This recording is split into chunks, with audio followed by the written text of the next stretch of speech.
السلام علیکم ورحمۃ اللہ وبرکاتہ۔ بسم اللہ الرحمن الرحیم۔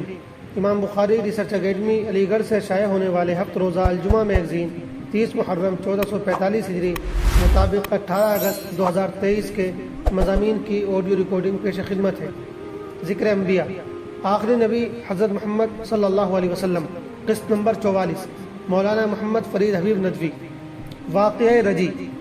غزوہ بدر میں مسلمانوں نے مشرکین کے لشکر کو جس بری طرح شکست دی تھی، اس سے پورے عرب پر ان کی ہیبت قائم ہو گئی تھی، لیکن جنگ احد کے نتیجے نے ان کی اس دھاک کو ختم کر دیا۔ چنانچہ وہ قبیلے جو پہلے ان سے ڈرنے لگے تھے اب انہیں آنکھ دکھانے لگے۔ یہی وجہ ہے کہ اس کے بعد کے تھوڑے ہی عرصے میں کئی ناگوار واقعات پیش آئے۔ انہی میں سے ایک واقعہ رجی کے نام سے مشہور ہے، جو صفر 4 ہجری میں پیش آیا۔ رجی ایک چشمے کا نام ہے، وہیں پر یہ واقعہ پیش آیا۔ اس کی تفصیل یہ ہے کہ عزل اور قارہ دو قبیلوں کے کچھ لوگ حضور صلی اللہ علیہ وسلم کی خدمت میں آئے اور کہا کہ ان کے لوگ اسلام لانا چاہتے ہیں، آپ ہمارے ساتھ دین سکھانے والے اور قرآن پڑھانے والے کچھ معلم بھیج دیجئے جو وہاں جا کر لوگوں میں دین کی تبلیغ کریں اور انہیں دین کی تعلیم دیں۔ روایات سے اندازہ ہوتا ہے کہ ان لوگوں کو سانٹ گانٹ کر کے قریش نے ہی بھیجا تھا۔ آپ صلی اللہ علیہ وسلم نے ان کے ساتھ 10 صحابہ اکرام کو روانہ فرما دیا اور ان کا امیر حضرت عاصم بن ثابت رضی اللہ عنہ کو مقرر فرمایا۔ جب یہ لوگ رجی نامی چشمے پر پہنچے تو وہاں ان کے لوگ پہلے سے تیار تھے، چنانچہ 150-200 کے قریب ان کے تیر اندازوں نے ان 10 صحابہ اکرام کو گھیر لیا۔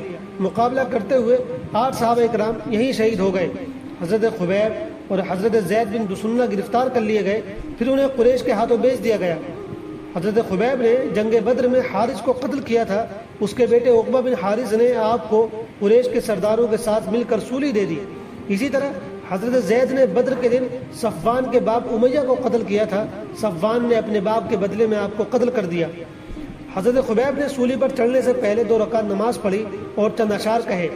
اس وقت ابو سفیان نے آپ سے پوچھا، تمہیں یہ پسند ہے کہ تم چھوٹ جاؤ اور تمہاری جگہ محمد پھنس جائیں صلی اللہ علیہ وسلم؟ آپ نے جواب دیا، میں تو یہ بھی پسند نہیں کرتا کہ میری جان بچ جائے اور اللہ کے پیارے رسول حضرت محمد صلی اللہ علیہ وسلم کے ایک کانٹا بھی چبھے۔ اس کے بعد آپ کو سولی دے دی گئی۔ دوسرا مضمون ہے فکر و نظر، مسائل شریعت، تعارف اور حکمتیں، قسط نمبر 6، مولانا محمد فرید حبیب ندوی۔ نظام طلاق، یہ طلاق کے بارے میں اس مضمون کا تیسرا حصہ ہے۔ طلاق اللہ کو ناپسند ہے۔ طلاق ایک ناپسندیدہ چیز ہے، اس لیے جب تک ممکن ہو اس سے بچنا چاہیے۔ ہاں، جب ساتھ رہنا ناممکن ہو جائے تو پھر مجبوری میں طلاق دی جا سکتی ہے۔ یہ بالکل ایسے ہی ہے جیسے کسی کے بدن کا کوئی عضو سڑ جائے تو مجبوری میں اسے کاٹ دیا جاتا ہے۔ اس لیے حدیث میں آتا ہے کہ اللہ تعالیٰ نے جو چیزیں حلال کی ہیں ان میں طلاق اسے سب سے زیادہ ناپسند ہے۔ ابو داؤد 2178۔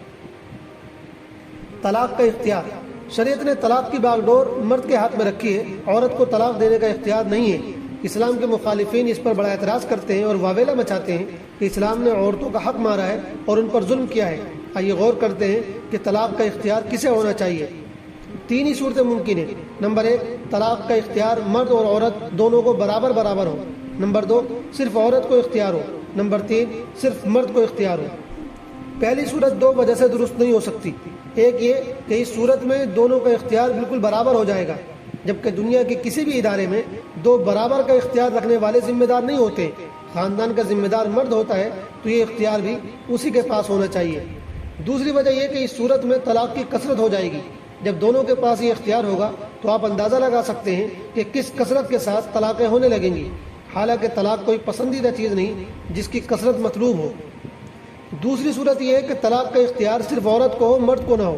اس صورت میں آپ خود سوچ لیں کہ کیا حال ہوگا۔ دنیا جانتی ہے کہ عورت میں جذباتیت زیادہ ہوتی ہے، اگر اسے یہ اختیار دے دیا جائے تو وہ بات بات پہ طلاق دینا شروع کر دے گی۔ طلاق کا فیصلہ جذبات میں نہیں بلکہ خوب غور و فکر اور تحمل کے بعد ہونا چاہیے، اور عورت میں تحمل کا مزاج مرد کے مقابلے میں بہت کم ہوتا ہے۔ تیسری صورت ہی سب سے بہتر ہو سکتی ہے کہ یہ اختیار مرد کے پاس ہو، اس لیے کہ قدرت نے اس کے مزاج میں برداشت، تحمل اور صبر عورت سے زیادہ رکھا ہے۔ اسی صورت میں طلاق کی کثرت سے بچا جا سکتا ہے۔ خوب اچھی طرح غور کر لیں کہ ان تینوں میں کون سی صورت زیادہ بہتر ہے۔ کیا شریعت نے سب سے بہترین صورت کو اختیار نہیں کیا ہے؟ اب رہا یہ مسئلہ کہ اگر بیوی اپنے شوہر سے پریشان ہو اور اس سے الگ ہونا چاہتی ہو لیکن شوہر اس کو طلاق نہ دے رہا ہو تو یہ تو عورت پر ظلم ہے۔ شریعت نے اس کا کیا حل نکالا ہے؟ تو شریعت نے اس کا حل یہ نکالا ہے کہ عورت کو خلا کا حق دیا ہے، یعنی وہ اپنے شوہر سے طلاق کا مطالبہ کر سکتی ہے، اور اگر وہ طلاق نہ دے تو عورت عدالت میں جا سکتی ہے، اور اگر اس کا عذر معقول ہوگا تو قاضی شوہر کو طلاق دینے پر مجبور کرے گا، ورنہ وہ خود دونوں میں جدائی کرا دے گا۔ اس طرح شریعت نے ہر پہلو کو ملحوظ رکھا ہے تاکہ کسی پر بھی ظلم نہ ہو، اور جو لوگ اس کے باوجود ظلم کریں گے تو اللہ تعالیٰ نے ان کے لیے قیامت کا دن طے کر رکھا ہے۔ اگلا مضمون ہے سلسلہ درس حدیث، قسط نمبر 4، اللہ کو کون سا عمل سب سے زیادہ پسند ہے؟ مولانا ابو طلحہ بنارسی ندوی کہتے ہیں کہ موسلادھار بارش کا آغاز ایک قطرے سے ہوتا ہے۔ ہم سبھی جانتے ہیں کہ اگر روزانہ تھوڑی تھوڑی رقم جمع کی جائے تو کچھ عرصے کے بعد اچھی خاصی رقم جمع ہو جاتی ہے۔ یہی حال ہمارے اعمال کا بھی ہے۔ جب ہم کسی عمل کو چاہے وہ تھوڑا یا معمولی ہی کیوں نہ ہو پوری پابندی اور تسلسل کے ساتھ کرتے ہیں تو وہ بھی بہت اہمیت والا بن جاتا ہے اور اللہ کو محبوب ہو جاتا ہے۔ چونکہ انسان اپنی طبیعت المزاج کے اعتبار سے جلد باز واقع ہوا ہے، جیسا کہ قرآن نے کہا بھی ہے کہ انسان بڑا ہی جلد باز واقع ہوا ہے، بنی اسرائیل آیت نمبر 11۔ اور اسی طرح دوسری جگہ ہے کہ انسان جلد باز مخلوق ہے، سورہ انبیاء آیت نمبر 37۔ انسان جذبات میں آ کر کسی کام کو شروع تو کر لیتا ہے، اس وقت اس میں جوش ہوتا ہے، ایک لگن ہوتی ہے جس میں وہ جی جان سے جٹ جاتا ہے، لیکن کچھ ہی عرصے کے بعد اس کا وہ جوش ٹھنڈا پڑنے لگتا ہے اور اس کی طبیعت اچاٹ ہو جاتی ہے۔ اسی لیے رسول اللہ صلی اللہ علیہ وسلم نے متعدد احادیث میں صحابہ کو یہ بات تلقین فرمائی ہے کہ نیک اعمال کی انجام دہی میں میانہ روی اختیار کرو، اتنا ہی عمل کرو جتنے پر پابندی ہو سکتی ہو۔ ایسا نہ ہو کہ جوش میں آ کر زیادہ سے زیادہ عمل کرنے کی کوشش کرو لیکن پھر بہت جلد طبیعت اکتا جائے اور تم اسے چھوڑ بیٹھو۔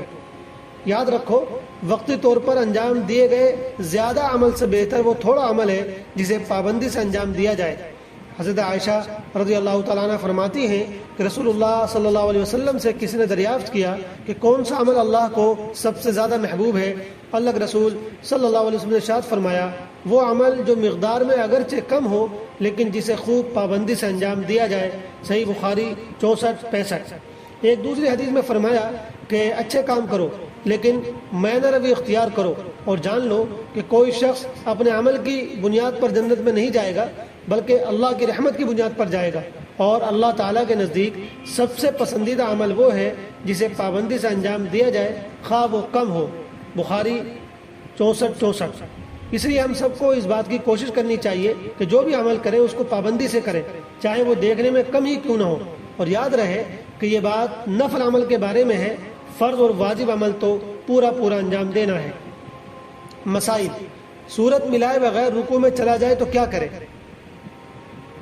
اگر کوئی شخص سورہ فاتحہ پڑھنے کے بعد سورت ملائے بغیر رکوع میں چلا گیا، پھر اسے رکوع میں یا رکوع سے اٹھ کر اس بھول کا احساس ہوا تو اس پر لازم ہے کہ پہلے سورت ملائے، پھر دوبارہ رکوع کرے اور اخیر میں سجدہ سہو کرے۔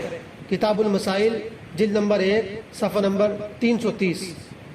الجمعہ میگزین ہر ہفتے اپنے واٹس ایپ پر حاصل کرنے کے لیے اس نمبر پر ایک میسج کریں 639681069 والسلام علیکم ورحمۃ اللہ وبرکاتہ۔